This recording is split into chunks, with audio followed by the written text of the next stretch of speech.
லைட்டாக அந்த பொண்ணுங்களோட அம்மாவுக்கும் இந்த ஃபோன் எடுத்து, அம்மா நான் நடந்தேன், நான் நின்னேன், அவர் காஃபி குடிச்சாரு, போனாரு, வந்தாரு, என்ன வீட்டில் எப்படி சொல்லிட்டாங்க, என்னால் அதை தாங்க முடியல, என் பையன் இது பண்ண அது பண்ணான்னு 24 ஹவர்ஸும் கேர்ள்ஸ்க்கும் ஒரு சின்னது ஒரு 1 மினிட்ல சொல்லுங்களேன் இந்த மாதிரி பண்ணுறவங்களுக்கு. அவங்க மாமியார் அவள் லைஃபு அவளுக்கு வேணா அவள் சார்ட் அவுட் பண்ணிப்பா. நல்லா இருக்கியாடா, இந்த 10 முழம் பூ வாங்கிட்டு வந்திருக்கேன் வச்சுக்கோ. நல்லா இருக்கியாடா, இந்த உனக்கு பிடிக்குமேன்னு தயிர் சாதம் பண்ண எடுத்துகிட்டு வந்து.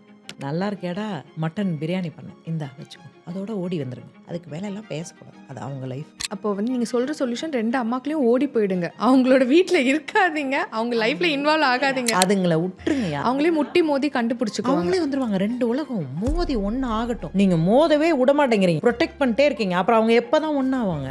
இவங்கள்ட்ட பிரச்சனைனா உன்னை இவங்க மம்மி வந்து ஃப்ரண்ட்டில் நின்றுறாங்க, இவங்கள்ட்ட பிரச்சனைனா இவங்க ஃப்ரெண்டில்.